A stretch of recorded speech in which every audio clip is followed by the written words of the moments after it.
우리는 지금 요한복음 2장에 나타난 갈릴리의 한 마을 가나에서 잔치집에 포도주가 떨어져 예수님이 물로 포도주를 만들어준 내용을 우리는 계속해서 묵상하고 있습니다. 오늘 네 번째 시간 이 말씀을 우리가 함께 살피겠는데, 이 표적을 우리가 계속해서 살피는 그 이유가 뭐냐? 이것이 예수님이 행하신 첫 번째 표적이기 때문에 그렇습니다.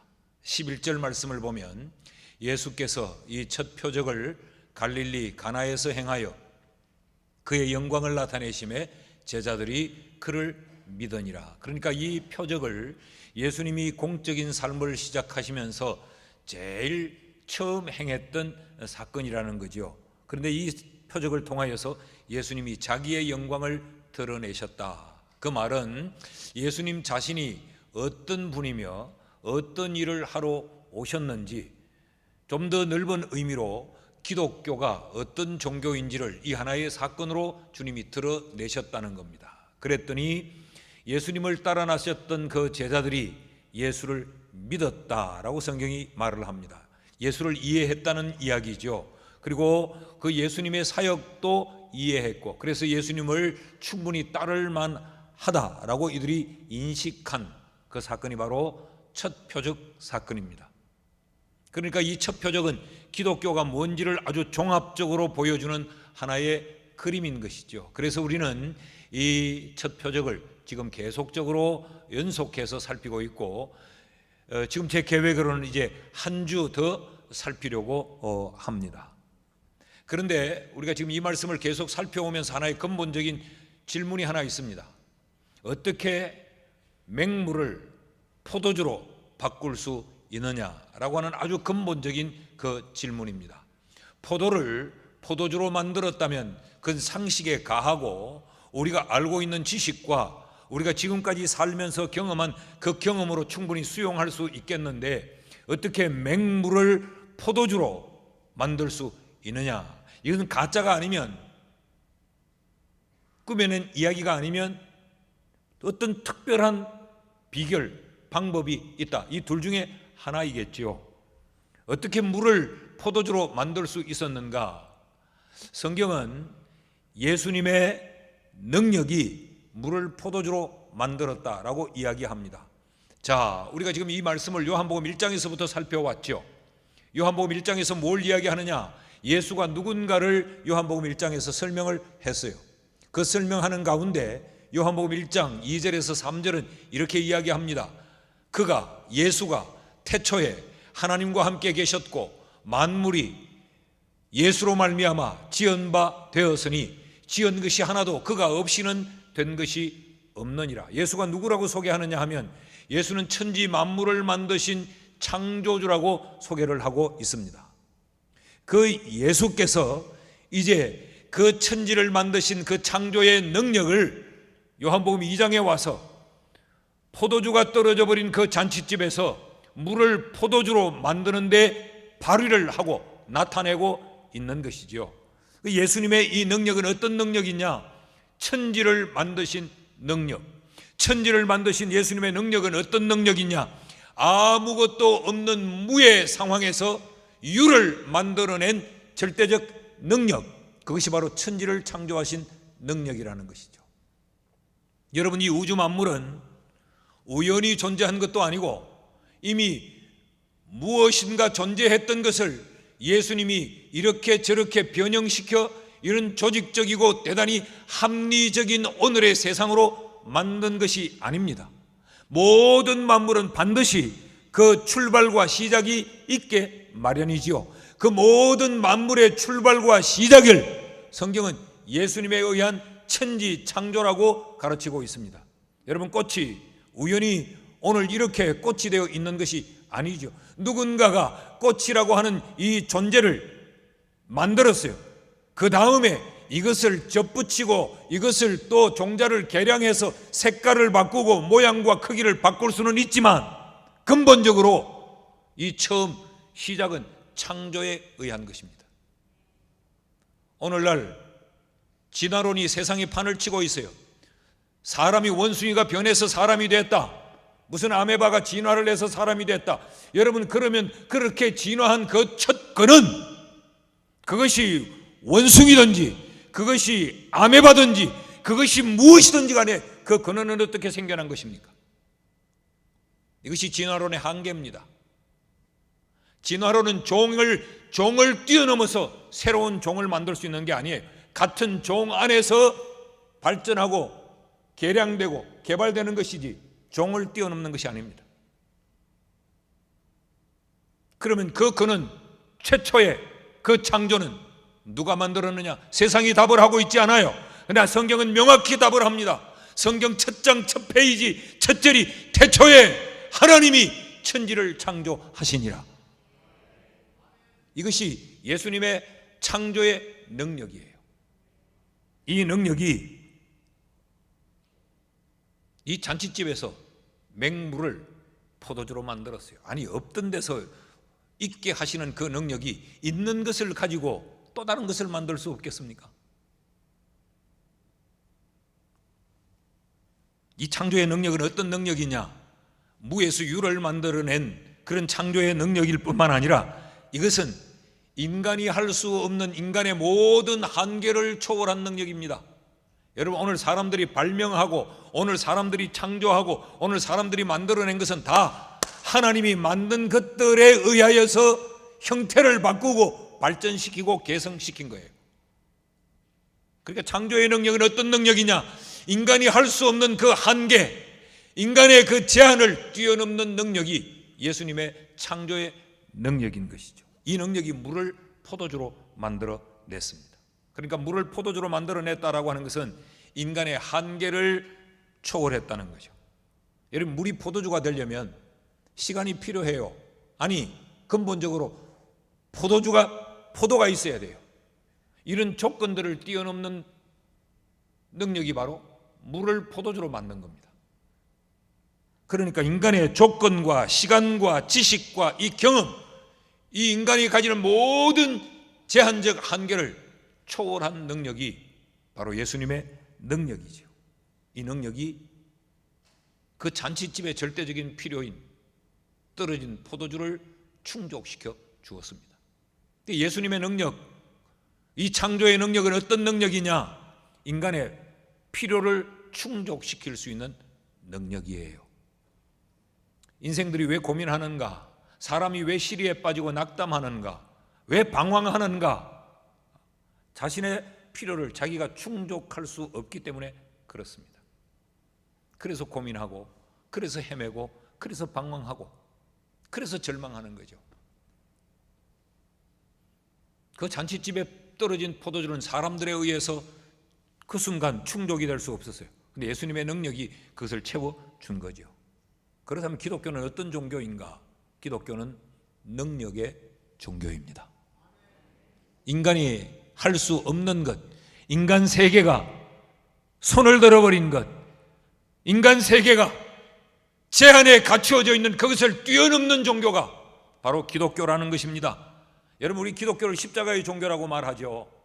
우리는 이것을 굉장히 좋은 의미로 해석을 합니다. 십자가의 종교, 그 말은 십자가는 우리를 위하여 하나님의 사랑이 드러난 곳, 우리의 죄를 대속하기 위하여 예수님이 대신에 죽었던 그 예수님의 사랑, 희생. 그러나 안 믿는 사람들에게 이 십자가는 그렇게 아름답고 선한 의미로 다가오지 않습니다. 실패의 자리로 인식합니다. 예수가 이 땅에 구원자로 왔는데 그는 결국 자기의 뜻을 다 펼치지 못하고 십자가에서 죽었다, 실패다, 패배다, 절망이다, 그렇게 말을 해요.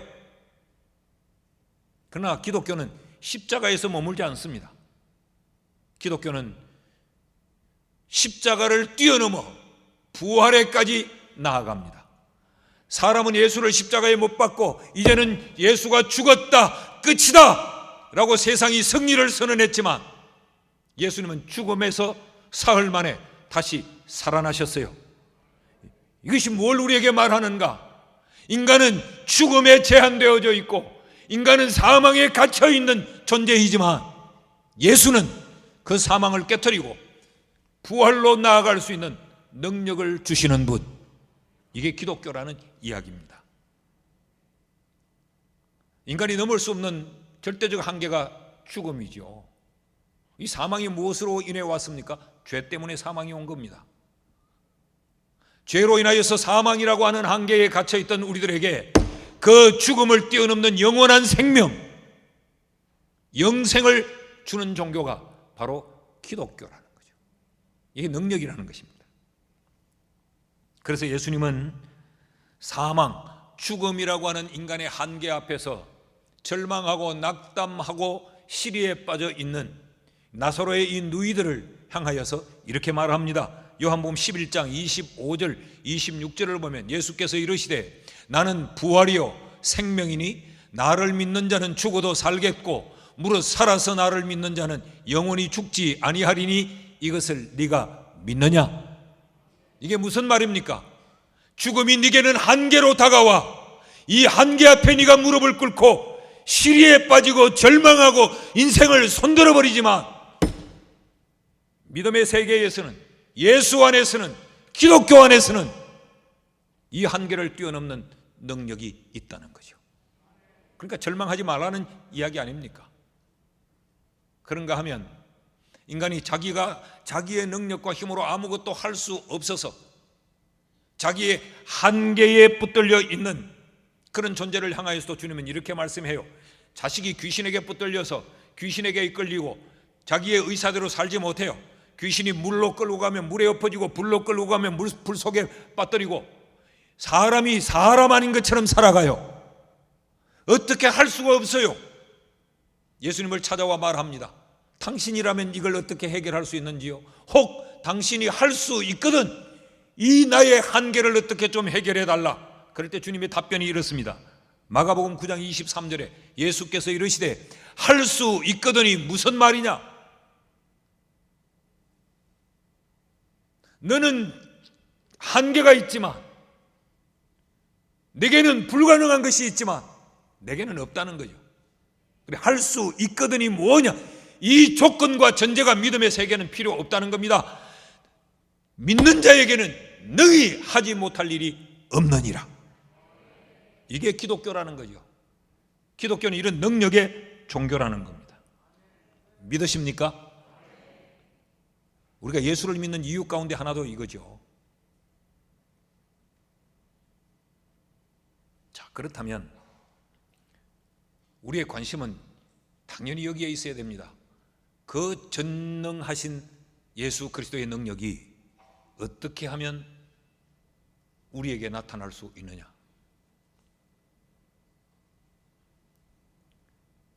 예수의 그 창조의 능력이, 나의 모든 한계를 뛰어넘는 그 예수의 능력이 어떻게 하면 한계에 갇혀져 있는 내 삶의 이 현장에, 내 인생의 영역에 어떻게 그 예수의 능력이 드러날 수 있느냐? 이 잔치집에는 어떻게 이 잔치집에서 맹물이 포도주가 되는 이 능력이 나타날 수 있었는가? 이 잔치집에서 맹물을 포도주로 바꾸는 이 예수의 능력이 오늘 내 삶의 현장에서는 어떻게 나타날 수 있으며 나는 어떻게 하면 이 예수의 능력을 경험할 수 있을까? 이게 우리의 관심 아닙니까? 여기는 세 가지 요소가 필요합니다. 오늘 잔치집에서 맹물을 포도주로 만드신 이 예수님의 능력이 나타난 데는 세 가지의 요소가 있었어요. 그 첫째는 믿음입니다. 예수를 향한 인간의 믿음. 지금 이 사건이 일어난 시점이 언제 있냐? 1절 말씀을 보면 사흘째 되던 날에 갈릴리 가나에 혼례가 있어 예수의 어머니도 거기 계시고, 여기 사흘째 되던 날은 무엇에 대한 시점이냐 하면 예수님께서 공적인 삶, 그러니까 이제 메시아로서의 공적 생애를 시작하면서 제자들을 부르시죠. 제자들을 부르시고 사흘째 되던 날, 그러니까 이제 제자들이 예수에 의해 부름을 받아 많이 틀 예수님과 함께 지났고 사흘째 날을 맞고 있습니다.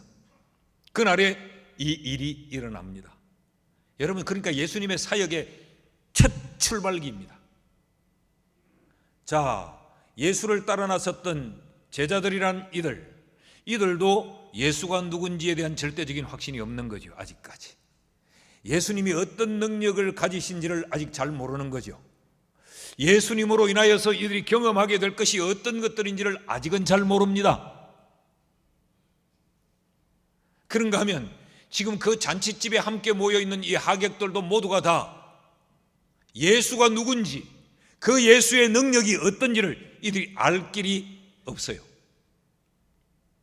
그런데 그들 가운데 예수가 누군지, 예수가 능력이 어떠한지를 믿고 있던 사람 한 사람이 있었습니다. 예수의 어머니 마리아였습니다. 그래서 마리아는 예수께 이 사정을 이야기하고 부탁합니다. 3절 말씀을 보십시오. 포도주가 떨어진지라 예수의 어머니가 예수에게 이르되 저들에게 포도주가 없다 하니. 이런 이야기입니다. 아들 예수야, 포도주가 없대. 이 집에 큰일 났어. 네가 어떻게 좀 해줄 수 없겠니? 그런 이야기입니다. 아니 목사님 어떻게 알아요? 거기 그런 말이 없는데 포도주가 떨어진지라 저들에게 포도주가 없다 요까지만 캤는데, 그 다음을 보면 가자 이제 집으로, 더 있어도 먹을 게 안 나온다 그랬으면 그래요. 그런데 예수에게 포도주가 없다라고 말한 이후에 그 집 하인들을 향하여서 이렇게 말합니다. 예수가 무슨 말을 너희들에게 하든지 그대로 하라 하니라. 이 마리아는 예수에 대한 믿음이 있었어요. 근데 예수가 어떤 방법으로 어떻게 어느 시점에 포도주를 만들어낼지 방법과 내용과 시간은 몰랐어요. 그러나 한 가지 분명히 믿었던 것은 포도주가 떨어진 이 곤란한 상황, 이 문제의 상황을 내 아들 예수는 반드시 해결할 수 있다는 믿음이 있었기 때문에 예수에게만 말하는 것이 아니고 하인들에게도 예수가 반드시 이 문제를 해결할 거야, 그러니까 어떤 말을 하든지 너희들은 그대로 해야 돼 라고 당부를 한 거죠. 이 믿음이 없었다면 여러분 하인들에게 말할 수 없죠. 말했다가 안 되면 쪽팔리는데.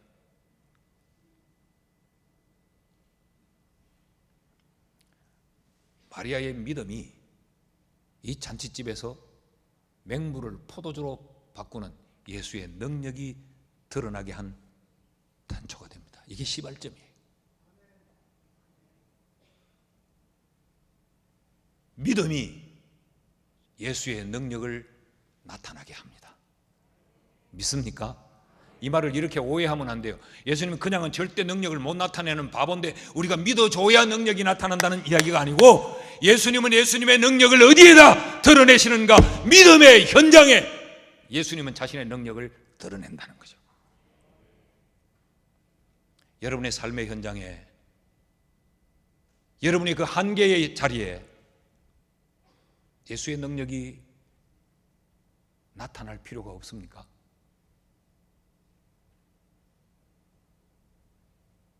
포도주가 떨어져 버린 내 인생의 자리에 예수의 능력이 나타났으면 좋겠는데 그 능력이 어떻게 나타나는가?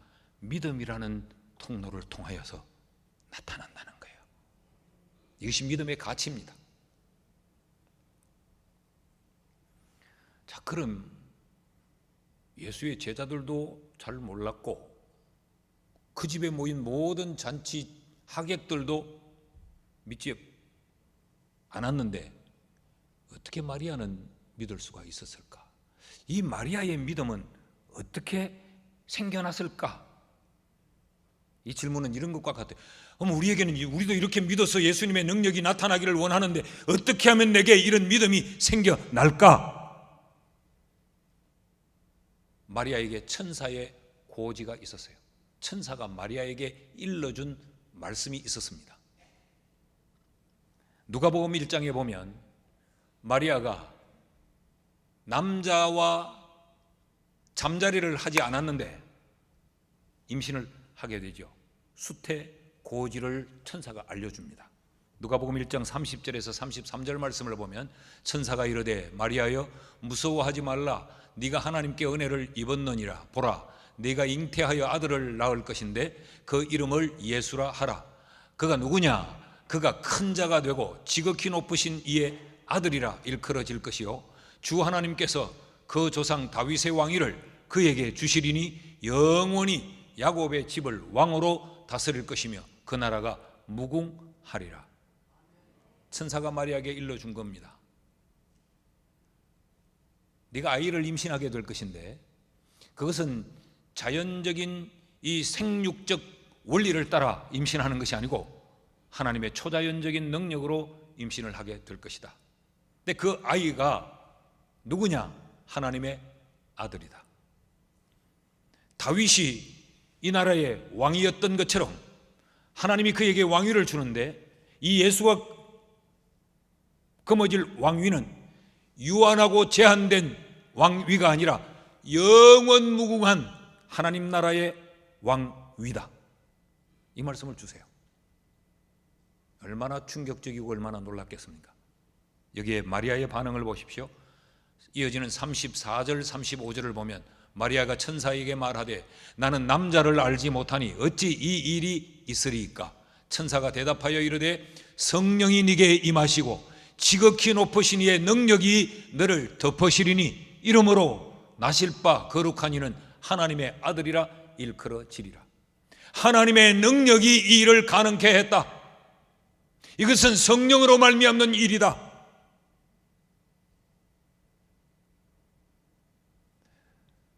마리아는 지금까지 경험해보지 못하고 지금까지 들어보지 못했던 사람이 아닌 천사를 통하여서 이 하나님의 말씀을 듣게 됩니다.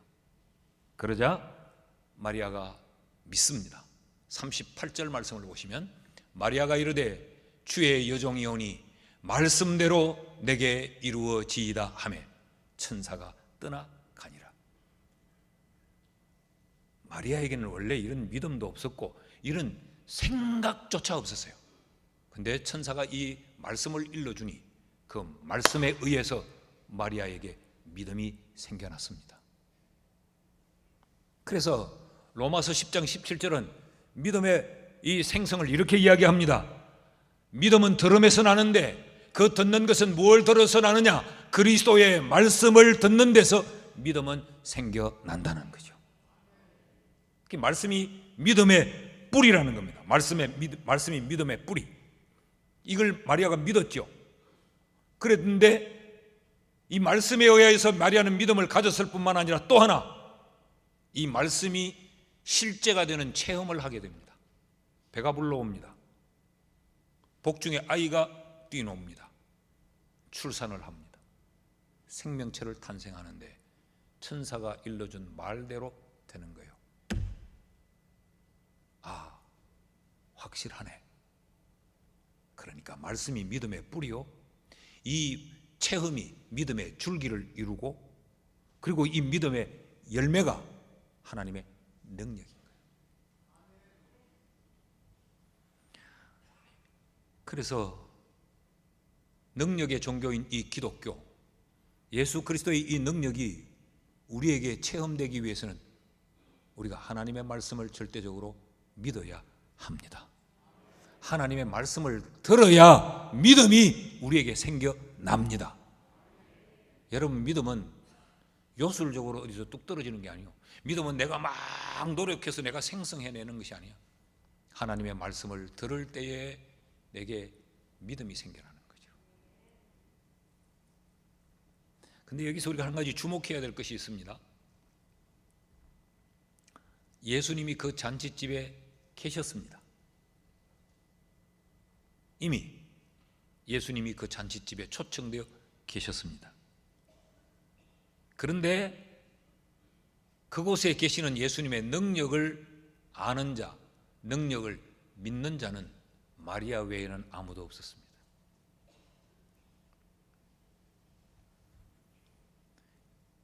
예수님이 계시는 것만으로 주의 능력이 나타나는 것은 아니에요. 예수님은 얼마든지 능력을 나타내실 수 있지만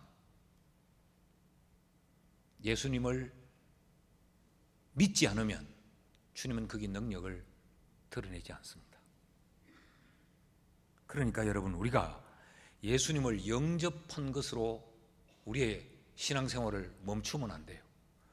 나 예수 영접해서, 나 예수 믿어, 나 구원받아서 여기에서 멈추면 안 돼요. 내가 영접한 그 예수, 그를 온전히 믿어야 됩니다. 내가 영접한 그 예수가 전하는 예수의 말씀을, 하나님의 이 말씀을 믿어야 예수의 능력이 내 삶의 자리에 나타나는 것이지, 예수가 그 잔치집에 온 것만으로 능력이 나타나는 건 아니에요.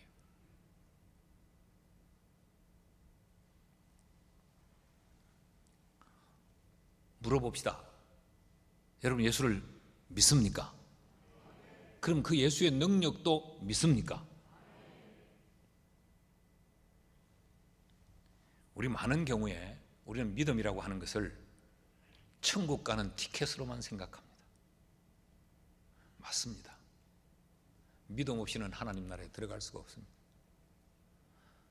그러니까 우리는 이렇게 생각해요. 믿음은 귀한 것이라 꽁꽁 숨겨두고 품속에 깊이 넣어두고 천국 들어갈 때 그 문 앞에서 입장권 내고 들어가려고만 생각해요. 굉장히 어리석고 굉장히 안타까운 성도입니다. 여러분, 천국의 입장 티켓일 뿐만 아니라 우리의 믿음은 우리의 삶의 현장에서 예수의 능력을 드러내는 수단이에요. 그런데 전혀 활용하지 않고 깊이 넣어두고 늘 자랑만 해요. 나 믿는데, 나 믿는데, 나 믿는데, 나 믿는데, 포도주가 떨어졌는데도 이 믿음으로 예수의 능력을 드러내지 못하는, 얼마나 불쌍한 거예요. 누가복음 1장 37절에 보면 대저 하나님의 모든 말씀은 능하지 못하심이 없느니라. 근데 이 말씀이 우리 성경으로 보면 뭔가 귀에 싹, 눈에 싹 들어오진 않아요. 영어로 번역된 성경들을 보면 여러 다양한 번역본이 굉장히 쉽게 통일감 있게 번역을 해뒀어요. 어떻게 번역을 했느냐? With God, nothing will be impossible. 하나님과 함께하면 불가능은 전혀 없다. 다시 말하면 이게 더 쉽게 요약하면 하나님께는 불가능이란 없다, 그런 이야기죠. 여러분, 이것을 믿습니까? 그럼 여러분의 삶에 포도주가 떨어져 버리고 여러분의 삶에 필요를 느끼는 그 현장에 왜 믿음의 카드를 사용하지 않습니까? 둘째로, 이 잔치집에 물이 포도주가 되는 이 하나님의 능력이 나타나게 된 또 하나의 요소가 있어요. 그것은 바로 고백입니다. 3절 말씀을 보면, 다시 보면 포도주가 떨어졌어요. 예수의 어머니가 예수에게 이르되 저들에게 포도주가 없다 하니, 포도주가 떨어진 상황을 만납니다. 거기에서 포기하고 거기에서 멈추고 거기에서 마침표를 찍지 않아요. 포도주가 떨어졌는데 예수의 어머니가 예수에게 이르되, 여러분, 이것이 맹물이 포도주가 되는 기적을 만들어낸 원인입니다. 예수에게 말하지 않았더라면 포도주가 떨어진 것으로 끝났을 거예요. 그 포도주가 떨어진 상황에 대해 원망했을 겁니다. 절망했을 겁니다. 불평했을 거예요. 그러니까 쉽게 말하면 불행이 끝이었습니다. 그런데 포도주가 떨어졌는데 예수의 어머니가 예수에게 이르되, 불행의 상황이 아니고 행복의 상황으로 만들어진 거죠. 이것이 고백입니다. 이것을 기도라고 해도 좋고 이것을 예수님께 간청한다라고 해도 좋고, 어쨌든 예수님에게 그 사정을 아뢰는 것입니다. 그런데 예수님은 뜻밖의 이런 반응을 보입니다. 그 다음 4절 말씀을 보면 예수께서 이르시되 여자여 나와 무슨 상관이 있나이까? 내 때가 아직 이르지 아니하였나이다. 여기 여자여라고 하는 말이 우리 성경에 굉장히 오해가 될 법해요. 어떻게 이 자식 어머니를 보고 여자여 이따위로 말하느냐? 그런데 여기 여자여라고 하는 이 말은 귀나이라고 하는 말인데, 이 말은 여자에 대한 극존칭어입니다. 마담이라고 하는 말이에요. 마담. 뭐라고 말합니까?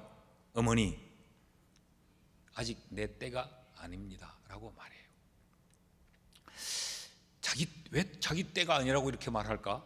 아니, 자기 때가 아니면 거기서 마침표를 찍어야 되는데, 결과적으로 보면 예수님이 또 종들에게 물 갖다 부으라고 하고 포도주를 만들어줘요. 내 때가 아니라고 말하더니 그러면 왜 또 일을 하셨는가? 여기 예수님이 내 때가 아니다. 내 때는 어떤 때예요? 예수님이 일하실 때. 내 때가 아닌 이유는 뭐냐? 예수님은 아직 손님이었어요. 그 누구도 예수님에게 말하지 않았어요. 포도주가 떨어졌다고 고백하지 않았어요. 이 포도주 떨어진 상황을 해결해 달라고 간청하지도 않았어요. 고백한 이가 없을 때는 주님이 일하실 때가 아니요, 그때는 손님일 때예요. 그런데 어머니가 말해요. 어머니가 마리아에게 청혼한 후에 예수님이 때가 됩니다. 다시 말하면 예수님의 일하시는 때가 돼요. 예수님이 손님이 아니라 그때 주인이 되는 것이죠. 그러자 주님이 명령하시죠. 7절 말씀에 보니까 예수께서 그들에게, 하인들에게 이르되 항아리에 물을 채우라 하신즉. 그러니까 보십시오. 예수의 능력이 어떻게 나타나느냐? 예수의 때를, 예수의 일하실 때를 뭐가 만드느냐? 우리의 고백과 우리의 간청이 만드는 거예요. 우리가 예수께 고백하지 아니하면 예수님은 우리의 고백하지 않는 곳에 주님이 일하시지 않아요. 할 줄 몰라서 안 하시는 것이 아니라 하나님의 때, 주님의 때를 기다리고 있는 겁니다. 포도주가 모자라요, 해결해 주세요. 내가 병들어서요, 고쳐주세요. 내게 이게 부족해요, 채워주세요. 예수님에게 간청하며 예수님께 기도하고 예수님께 고백하기 전까지는 주님의 일하실 때가 아닌 거예요. 여러분, 이게 기도의 힘입니다. 이게 고백의 가치입니다. 기도할 수 있는데 왜 걱정하십니까? 내가 기도하면 주님이 일하시는 때가 만들어지는데 왜 주님을 일하시게 하지 않고 주님을 그냥 내게 와 계신 손님으로만 묶어두십니까? 기독교는 어떤 종교냐? 능력의 종교인데 그 예수의 능력은 어떻게 나타나는가? 우리가 예수께 고백할 때 주님이 일하심으로 능력을 드러내십니다. 생각만 해도 이게 끔찍해요. 마리아가 이 고백을 예수께 하지 않았더라면 어떻게 됐을까? 이 잔치집이 그냥 불평의 현장으로, 그냥 낙심의 현장으로, 그냥 슬픔의 현장으로 파장되고 끝이 났을 거예요. 주님은 그냥 그 집에 초청되었던 손님으로 끝이었을 거예요. 그런데 마리아가 예수께 이 고백을 함으로 주님이 주인이 되셔서 주님이 일하시는 때를 만들어내는 겁니다. 그랬더니 맹물이 포도주가 되는 기적이 나타난 겁니다. 제가 확신합니다. 이래도 여기 기도 안 할 사람은 안 합니다. 이래도 예수님에게 간청하지 않을 사람은 안 합니다. 이렇게 머리로 이해가 되어 아멘 하는데도, 끄떡여지는데도 예수께 고백하지 않습니다. 그러니까 우리의 삶의 자리는 늘 원망과 불평과 짜증남과 못마땅함과 시비와 늘 이런 것으로 이어질 수밖에 없는 것이죠. 자, 여기서 우리 예수의 능력이 나타나는 능력의 공식 하나를 만들어 봅시다. 믿음이 있어야 됩니다. 근데 이 믿음은 있는 것으로 전부가 아니에요. 이 믿음 반드시 고백되어져야 돼요. 예수께. 이 믿음이 고백되어지면 주님이 일하실 때가 만들어집니다. 주님이 일하실 때가 만들어지면 주의 능력이 나타납니다. 주의 능력이 나타나면 우리의 필요가 채워져요. 이게 능력의 공식입니다. 그러므로 여러분, 우리의 날마다의 삶이 주님께 고백하는 삶이 될 수 있기를 주의 이름으로 축원합니다. 그래서 예수님께서 마태복음 7장에 이렇게 말씀하세요. 7장 7절에서 8절 말씀을 보면 우리가 잘 아는 말씀이죠. 구하라 그리하면 너희에게 주실 것이요, 찾으라 그리하면 찾아낼 것이요, 문을 두드리라 그리하면 너희에게 열릴 것이니 구하는 이마다 받을 것이요 찾는 이는 찾아낼 것이요 두드리는 이에게는 열릴 것이니라. 자, 이 말씀 다시 띄워주시면요, 구하라 너희에게 주실 것이요 찾으라 그러면 찾아낼 것이요 문을 두드리라 그리하면 너희에게 열릴 것이니, 이게 약속입니다. 이 약속이 우리에게 믿음을 요구합니다. 이거 믿으라라는 이야기죠. 구하는 자는 얻게 되고 찾는 자는 찾게 되고 문을 두드리면 열려진다. 이게 주의 약속이에요. 이거 우리의 믿음을 요구합니다. 아멘, 믿습니다. 여기서 멈추면 안 돼요. 믿었으면 그 다음 구해라. 구하는 이가 받을 것이요 찾는 이가 찾을 것이요 두드리는 이에게 열리지. 그냥 믿고 있다고 해서 열려지는 게 아니라는 거예요. 고백해야 열린다는 거예요. 그 주님의 약속의 말씀을 믿으면 그 주님께 구하고 그 주님께 두드리고 그 주님을 찾아야 된다는 거죠. 그런데 이 쉬운 것을 안 하는데 문제가 있어요. 그래서 그 이어지는 9절에서 11절에 보면 주님이 이렇게 말씀합니다. 너희 중에 누가 아들이 떡을 달라 하는데 돌을 주며 생선을 달라 하는데 뱀을 줄 사람이 있겠느냐? 너희가 악한 자라도 좋은 것으로 자식에게 줄 줄 알거든 하물며 하늘에 계신 너희 아버지께서 구하는 자에게 좋은 것으로 주시지 않겠느냐? 여러분, 이것은 예수님이 속이 타서 안타까운 심정으로 하는 말이에요. 준다는데 너희가 그렇게 악해도 너희 자식에게는 좋은 것 주잖아. 하물며 내가 너희에게 안 주겠니? 그런데 왜 안 구해? 그런 말씀이에요. 여러분, 그리스도인의 일상은 늘 하나님께 고백하는 일상이어야 합니다. 우리는 기도 이러면 벌써 장소를 생각하고 시간을 생각하고 어떤 모양과 자세를 생각하고 내용을 생각해요. 이게 너무도 기도를 사변적으로 지식적으로만 가르쳐 놓았기 때문에 그래요. 늘 기도는 뭐냐? 따지고 뭘 논리를 세우고. 여러분, 기도는 주께 포도주가 떨어졌다는 걸 고백하는 거예요. 기도는 주님께 그 떨어진 포도주를 채워달라고 고백하는 거예요. 간청하는 거예요. 형식이 필요 없어요. 모양이 그렇게 소중하지 않아요. 그리스도인의 삶은 늘 일상이 하나님께 고백하는 삶이어야 돼요. 차를 타고 내가 목적하는 장소로 이동을 하는 중에도 주님, 내가 오늘 사람을 만나는데 무슨 말을 해야 될지 주님이 내게 좀 가르쳐 주시고 알게 해 주시고 날 좀 도와주세요. 그 일이 잘 될 수 있도록 주님 도와주세요. 그러고 가면 되는 겁니다. 거기서 눈 감으면 죽어요. 기도가 깊어지는 게 아니고. 하루 종일을 살다가 천근만근된 몸을 안고 너무 지칠 때 여러분 꼭 교회 나와가지고 무릎 꿇고 그렇게 안 해도 돼요. 침대에 내 몸을 던져 눕히면서 아버지, 오늘 너무 힘들어요. 나 오늘 그 사람 때문에 너무 마음의 상처가 돼요. 그 일을 해결하려고 오늘 그렇게 몸부림을 쳤는데도 그게 안 되네요.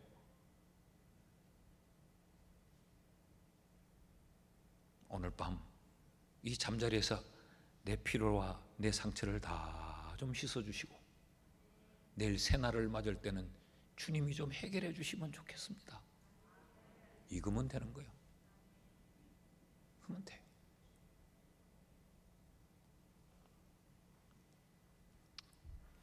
특별한 문제 중에 있을 때도 주님은 기도하라고 말합니다. 예레미야 33장 2절 3절 말씀을 보십시오. 일을 행하시는 여호와, 그것을 만들며 성취하시는 여호와, 그의 이름을 여호와라 하는 이가 이와 같이 이르시도다. 너는 내게 부르짖어라. 내가 네게 응답하겠고 네가 알지 못하는 크고 엄밀한 일을 네게 보이리라. 내게 부르짖어라. 내가 네게 응답하겠다. 그런데 어떻게? 네가 꿈에도 생각 못한 것, 네는 상상도 못한 것으로 내가 다 해결해 주겠다. 여러분, 맹물이 포도주가 되는 것, 이게 꿈에라도 꿈을 꿀 수 있으며 이게 어떻게 상상이라도 할 수 있겠어요? 맹물이 포도주가 되는 것을 그 주님이 이 일을 행하시겠다고. 그러면서 자기를 어떻게 소개했나요? 이 일을 행하시는 여호와, 이 일을 만들어 성취하시는 여호와, 그의 이름을 여호와라 하는 이가 이르되 내게 구해라, 내가 응답하겠다. 여러분, 어떤 문제가 있습니까? 어떤 힘든 일이 있습니까? 주님께 고백하십시오. 주의 능력이 해결해 줄 겁니다. 지금껏 기도하지 않으셨습니까? 이제라도 기도하십시오. 요한복음 16장 24절 말씀을 보세요. 지금까지는 너희가 내 이름으로 아무것도 구하지 아니하였으나 구하라, 그리하면 받으리니 너희 기쁨이 충만하리라. 지금까지 안 구했거든 지금부터라도 구해라. 그러면 너희 기쁨이 충만하리라. 포도주가 떨어졌으면 떨어졌다고 말해라. 그러면 너희에게 다시 기쁨이 충만해진다고 지금 말씀하고 있지 않습니까? 맹물이 포도주가 되는 이 현장에 이런 믿음과 이런 믿음의 고백이 있었을 뿐만 아니라 또 하나 순종이 있었습니다. 순종. 마리아가 예수님을 향해서 고백했죠. 포도주 떨어졌어. 이건 네가 어떻게 좀 해결해 줘. 그런 이후에 하인들에게 당부합니다. 5절 말씀을 보면 그의 어머니가 하인들에게 이르되 너희에게 무슨 말씀을 하시든지 그대로 하라 하니라. 이게 무슨 이야기입니까? 순종해라. 그러니까 여러분, 믿음은 반드시 순종으로 이어지게 되어 있습니다. 예수님이 이것을 해결할 수 있다라고 믿으면 그 예수님이 어떤 처방을 내리든지 간에 순종해요. 이걸 절대적으로 못 믿으면 거기에 내 생각을 말하고 거기에 내 방법을 말하고 그때 내 견해, 내 주장, 내 소리 그걸 쏟아놓게 돼요. 자, 여기 한번 보십시오. 예수님이 말씀하세요. 7절 말씀해 보니까 예수께서 그들에게 이르시되 항아리에 물을 채우라 하신즉 아구까지 채우니. 이 항아리는 어떤 항아리입니까? 6절에 보니까 이 항아리는 포도주 담던 항아리가 아니요 유대인의 정결 예식을 따라 두세 통 드는 돌 항아리 6이 놓였는지라. 이것은 물 담아 놔서 문간에 놔두고 그 집을 출입할 때 이 손을 씻고 그들을 정결하게 하기 위한 물 항아리입니다. 그런데 거기 물을 떠다 부으라고 합니다. 8절 말씀 보십시오. 이제는 떠서 연회장에게 갖다 주라 하시매 갖다 주었더니 거기 물을 또 부으라. 그 물을 돌항아리에 물을 갖다 부어요. 물항아리에. 그리고 물을 떠서 또 갖다 주라고 해요. 그러니까 그 물을 떠서 또 갖다 줘요. 그랬더니 9절 말씀에 결론이 어떻게 나느냐? 물로 된 포도주를 연회장이 맛봤다 그래요. 그 물이 포도주가 되어버린 겁니다. 자, 여기에 그냥 쉽게 읽고 지나갈 수 없어요. 몇 가지 우리의 상식에 반하는 일들이 있습니다. 잔치집에는 지금 무엇이 필요합니까? 포도주가 필요해요. 지금 포도주가 떨어졌다는 사실을 온 잔치집 하객들이 다 알고 있습니다. 그런데 예수님은 하인들에게, 예수의 어머니는 지금 예수가 포도주를 만들 거라고 말하고 무슨 말을 하든지 순종하라고 말했어요. 그래서 제자들은 기대를 잔뜩 가지고 있는데 돌 항아리에 물 떠다 부으라고 이야기합니다. 기대와 어긋나는 이야기요. 그런데 떠다 붓습니다. 그런데 그 물을 다시 떠다가 연회장에게 갖다 주라고 말합니다. 지금 포도주를 들고 가도 시원찮을 판에 물을 들고 가라고 말합니다. 그런데 이들이 물을 들고 갑니다. 여러분, 여기 하인들의 아무런 이의가 없었습니다. 마리아가 말한 대로 무슨 말을 하든지 그냥 그대로 했을 뿐입니다. 이것이 순종입니다. 5절 말씀을 다시 보면 그의 어머니가 하인들에게 이르되 너희에게 무슨 말씀을 하시든지 그대로 하라 하니라. 그래서 순종은 뭐냐? 순종은 내가 뭘 하는 게 아니에요. 순종은 나를 내려놓는 게 순종입니다. 우리는 많은 경우에 기도도 믿음도 오해하기를 그 기도를 하면서 예수님과 내가 뭔가를 타협하고 예수님과 나와 무슨 의견을 조율하는 것으로 오해를 해요. 아닙니다. 기도는 예수님께 고백하는 거죠. 순종은 내 생각, 내 경험, 내 방법, 내 지식, 내 판단, 이걸 내가 내려놓는 겁니다. 순종은 굉장히 능동적이 아니고 수동적이요, 피동적입니다. 나를 그냥 내려놓는 거예요. 이거는 아닌데, 이건 뭐 물을 떠다 부으라고 물통에, 이거 내려놓는 겁니다. 물을 떠다 갖다 줘. 아니, 물을 왜 떠다 갖다 줘? 이해가 안 되네. 이해 안 되는 걸 내려놓는 겁니다. 이건 방법이 아니야. 이건 상식이 아니지. 이 뭔가 말이 돼야, 어느 정도 이 좀 이해가 돼야 듣지. 내 생각을 내려놓는 게 순종입니다. 그러니까 순종은 뭐냐? 순종은 신앙이에요. 신앙은 예수께 순종하는 게 신앙입니다. 오늘 본문에 보면 몇 가지 순종의 형태가 나타나요. 그 첫째는 예수님의 말씀에 무슨 말씀을 하시든지 그대로 하라 하니라. 예수의 말씀에 순종하는 것, 이것을 절대 순종이라고 말해요. 예수님의 말씀에 순종하는 것. 근데 오늘 본문에는 예수님의 말씀에 대한 순종만이 아니고 또 하나의 순종의 모습을 볼 수 있는데, 권위에 대한 순종이 나타납니다. 예수님이 어머니가 그렇게 하니까 지금 내 때가 아니요 어머니, 거절하는 듯한 말을 했어요. 그런데 예수의 어머니가 종들에게 예수가 무슨 말을 하든지 너희들은 그대로 해라 라고 말하고 나니까 예수님이 제자들에게 포도주 만드는 일을 시킵니다. 왜 그랬을까요? 부모라고 하는 권위에 순종한 것입니다. 성경은 부모의 권위를 하나님의 권위에 빗대어 가르쳤어요. 내가 비록 메시아이나 나의 어머니의 권위에 순종하고 있는 모습입니다. 그런가 하면 이 마리아에게도 보면 또 하나의 순종의 모습을 볼 수 있어요. 그것은 5절에 나타나는데, 그의 어머니 마리아가 예수에게 말하고 난 다음에 하인들에게 이르되 너희에게 예수가 무슨 말씀을 하든지 그대로 하라 하니라. 지금 마리아는 뭘 하고 있습니까? 내가 예수의 엄마야, 자기를 내세우는 것이 아니고 하인들로 하여금 예수의 말씀에 순종하도록 하나님이 주신 영적인 권위를 세우고 있는 겁니다. 영적 권위에, 부모의 권위에 순종하는 순종이 여기 나타나고, 하나님이 세운 영적 권위에 순종하는 모습이 여기 나타납니다. 마리아가 예수에게 말하고, 마리아가 제자들에게 명령하고, 마리아가 그리고 난 다음 실제적으로 다 간섭하고, 마리아가 연출하고, 마리아가 감독하고, 마리아가 주연이 되지 않았어요. 철저히 그 주연은 예수 그리스도가 되도록 영적인 권위를 세우는 걸 볼 수 있어요. 그런가 하면 이 하인들이 보십시오. 이해되지 아니한 일에 하인들이 순종하지요. 7절 말씀을 보니까 예수께서 그들에게 이르시되 항아리에 물을 채우라 하니까 그냥 이들은 채웠어요. 이 상전의 권위에 순종하고 있는 겁니다. 더 설명하지 않아도 성경은 상전들에게 순종할 것을 가르치고 있죠.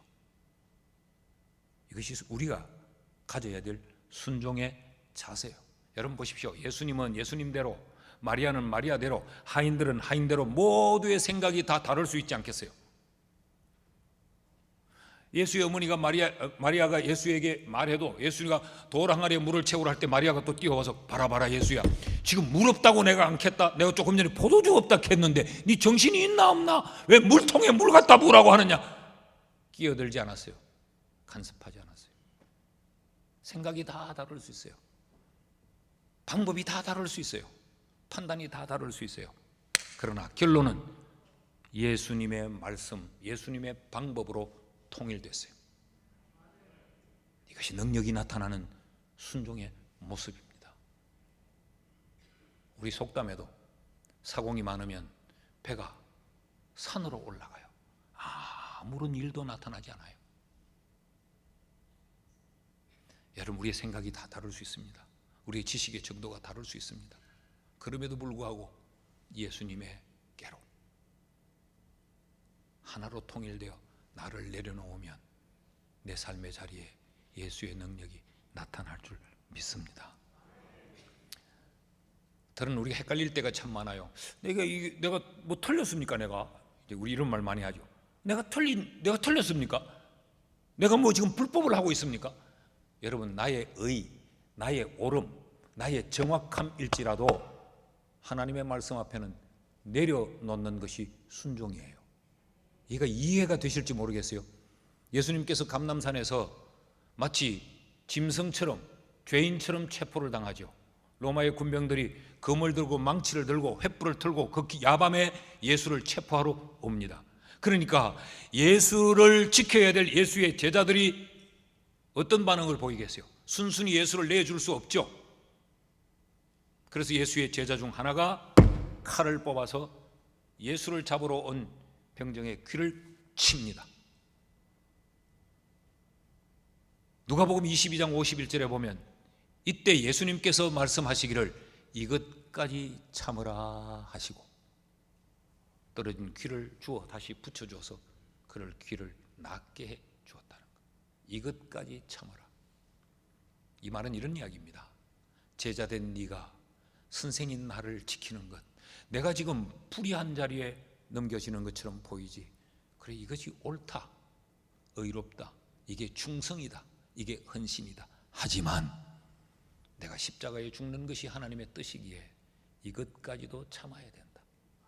너의 열심도, 너의 열정도, 너의 의도 하나님 앞에는 다 내려놓는 것, 이게 순종이요, 이게 신앙이라는 것이죠. 종종 우리는 이렇게 합니다. 이게 뭐 내가 틀린 거 아닌데, 내가 맞는데 왜, 내가 옳은데, 이것이 우리로 하여금 순종의 자리를 이탈하게 만드는 경우가 대단히 많죠. 그래서 우리는 그것으로 따지고 논쟁하려고 들고 그러죠. 난 옳은데, 난 안 틀리는데, 내 방법이 뭐 잘못됐나? 이것이 우리 신앙의 세계에 자리하게 되면 예수의 능력이 경험되지 않는다는 거죠. 그런데 이 순종은 독특한 성격을 하나 가지고 있습니다. 순종이라는 것은 끝까지 하는 것입니다. 그러니까 이 끝까지 한다는 것이 진짜 신뢰죠. 7절 말씀에 보니까 항아리에 물을 채우라. 여기 채우라라고 하는 이 말이 게미타조라고 하는 말인데 필러파를 가득 채우라는 거예요. 그랬더니 아귀까지 채우니 가득 채웠어요. 이제는 떠서 연회장에 갖다 주라. 그러니까 떠서 연회장에 갖다 줍니다. 그랬더니 물이 포도주가 되는 예수의 능력이 나타난 거죠. 우리는 내 기분 좋을 때 순종합니다. 내게 유익할 것 같을 때 순종 잘합니다. 그런데 내 기분 상하면 우리는 순종 안 합니다. 지금 순종할 기분 아니다, 그런 거죠. 지금 이거 하면 내 손해인데 순종하지 않습니다. 순종은 끝까지 하는 거예요. 여러분, 신기하게도 물은 90도에서 끓지 않습니다. 98도에서 끓지 않습니다. 물은 100도가 되는 순간 끓습니다. 적당한 순종, 흉내만 내는 순종, 내가 하고 싶은 데까지만 하는 순종은 예수의 능력을 나타내지 못합니다. 100% 온전히 순종할 때 주의 능력이 나타납니다. 11조에도 축복의 약속이 있어요. 하늘 문을 열고 쌓을 것이 없도록 부어주겠다는 약속이 있어요. 기한전에 떨어지지 않겠다 하겠다는 약속이 있어요. 도둑이 들지 않고 황충이 들지 않도록 하겠다는 약속이 있어요. 근데 그 11조의 약속이 내게 경험되어지려면 온전한 11조를 해야 됩니다. 안 할 수는 없고 적당히 이 정도로 퉁치자, 주님 이 정도면 됐죠 라고 해서 내 생각대로, 내 방법대로, 내 식대로 대충 퉁치는 것은 온전하지 않아요. 그런 기적이 일어나지 않습니다. 주일도 성수하려면 성경이 가르치는 대로 온전히 성수하도록 우리가 애를 써야 돼요. 그래야 말씀이 나타나는 거예요. 적당하게 흉내를. 우리 하나님의 말씀에 대한 순종도 끝까지 온전히 순종해야 되는 거예요. 교회 일을 이렇게 맡겨봐도 처음 맡으면 막 기분 좋게 하다가 뭐 자기 좀 해보고 기분 별로 안 좋고 뭐 좀 목사님이 빵빵 밀어주는 것 같지도 않고 뭐 해보니까 뭐 이거 큰 대단히 돈 생기는 일도 아니고 참 그러면 상급이 없다. 그래서 성경은 죽기까지 충성할 걸 우리에게 가르치는 거예요. 한 번, 두 번은 다 잘합니다. 아직 그거 못하겠어요. 한 번, 두 번은. 기분 좋을 때는 누가 못하겠어요. 말씀을 맺습니다. 사랑하는 여러분, 믿음과 고백과 순종, 굉장히 쉬운 것인데 굉장히 어렵습니다. 이 세 가지가 우리의 삶 속에 표현되어지면 주의 능력이 드러나게 됩니다. 포도주가 떨어진 여러분의 삶의 상황이 포도주가 채워지는 상황으로 바뀌어지게 될 것입니다. 기독교는 능력의 종교이기 때문에 그렇습니다.